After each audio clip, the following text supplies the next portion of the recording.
Bem-vindo à segunda aula de análise de circuitos.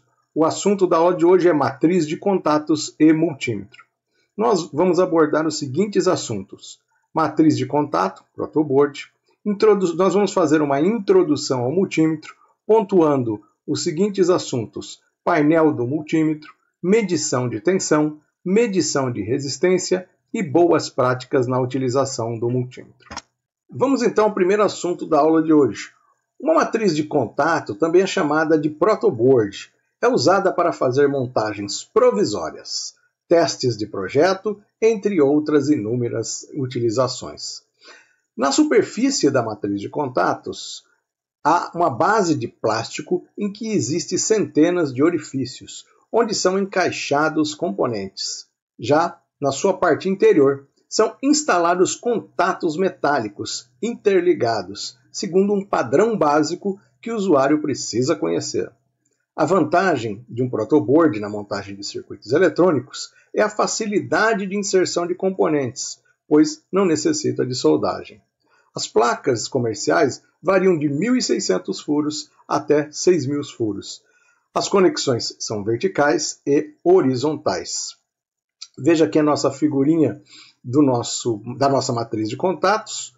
Eu tenho aqui, na parte superior, um desenho de umas linhas interligadas. Então, a disposição da conexão nas linhas superiores, os furos superiores, eles estão interligados desta maneira, na forma horizontal de conexão. Então, aqui eu tenho aqui uma linha horizontal formada pela interligação desse furinho, com esse furinho, com esse furinho, com o próximo e assim por diante. Ou seja, todos os furinhos aqui, eles estão interconectados, fazendo aí uma espécie de linha horizontal. Isso também acontece na parte inferior da nossa matriz de furos, da nossa matriz de contatos. O furinho aqui do último cantinho inferior aqui está ligado com os próximos 5, com os próximos 5, e assim por diante, de forma que eu tenho aí na matriz de contato uma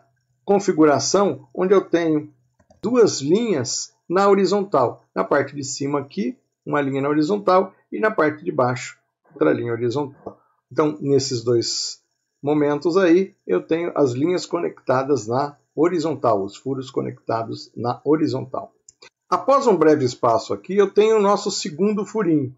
O segundo furinho, ele está conectado verticalmente com os próximos 5 furinhos, de forma a formar aqui um barramento cujos furinhos estão ligados de forma vertical. Esse primeiro furinho, ele não tem ligação com o furinho do lado.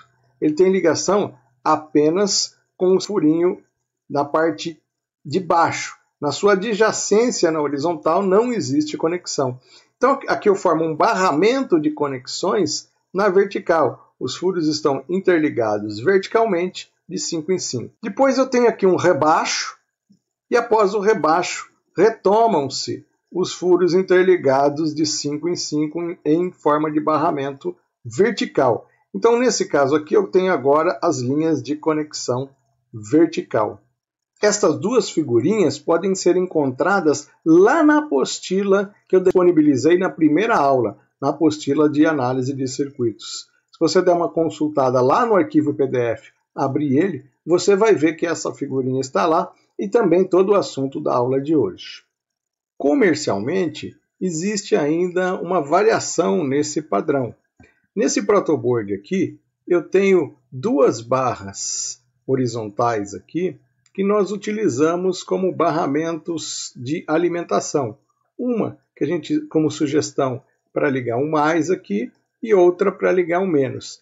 Tanto na parte superior do nosso protoboard, quanto aqui na parte inferior do protoboard, eu também tenho aqui os furinhos que estão conectados na parte interna do protoboard de forma horizontal.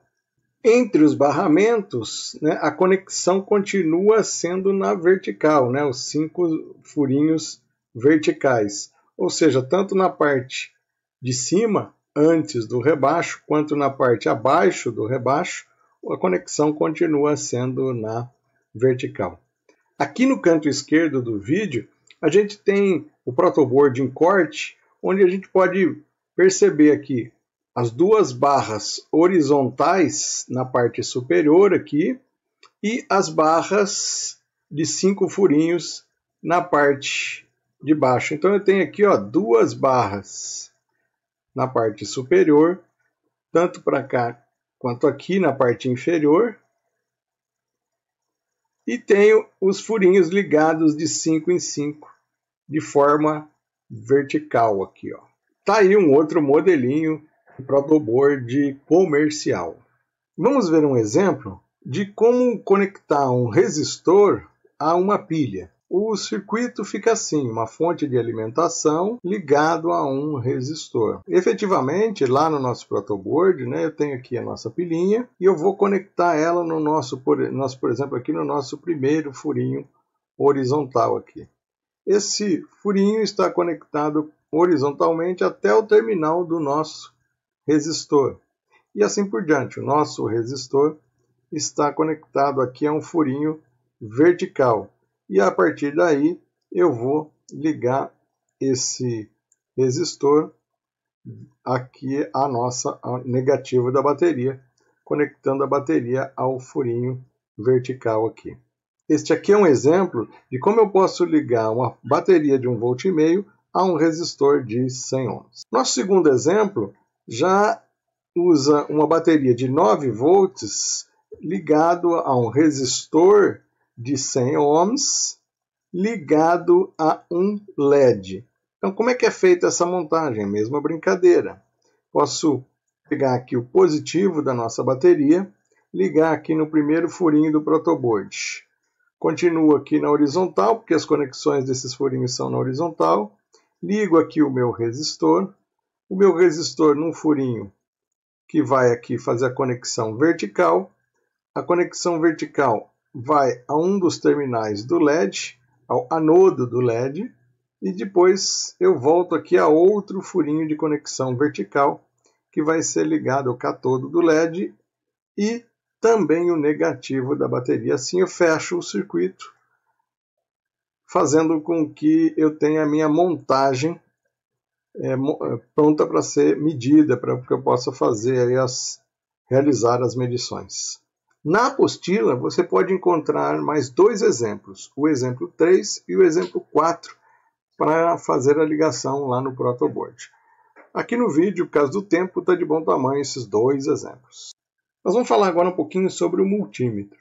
O multímetro é destinado a medir e avaliar grandezas elétricas. Um multímetro, ou multitest, multímeter ou DDM, Digital Multimeter em inglês, é um instrumento que pode ter mostrador analógico, de ponteiro, ou digital.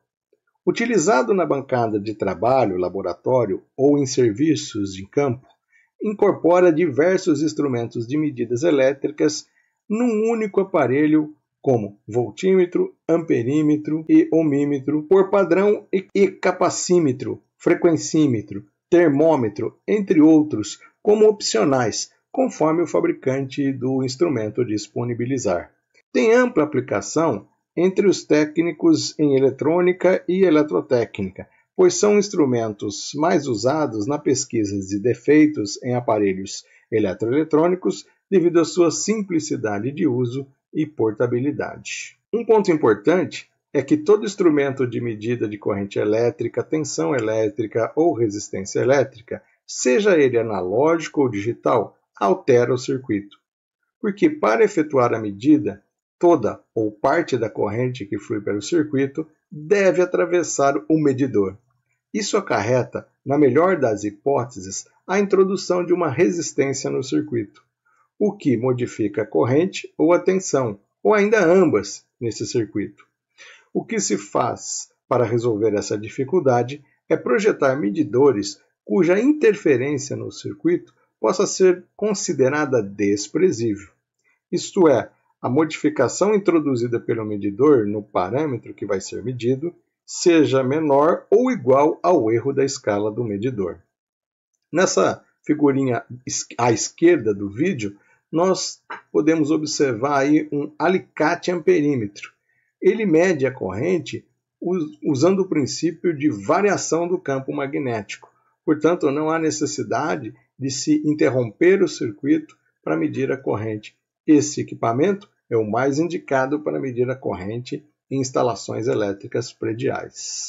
Como é que eu faço a medição de tensão usando um multímetro?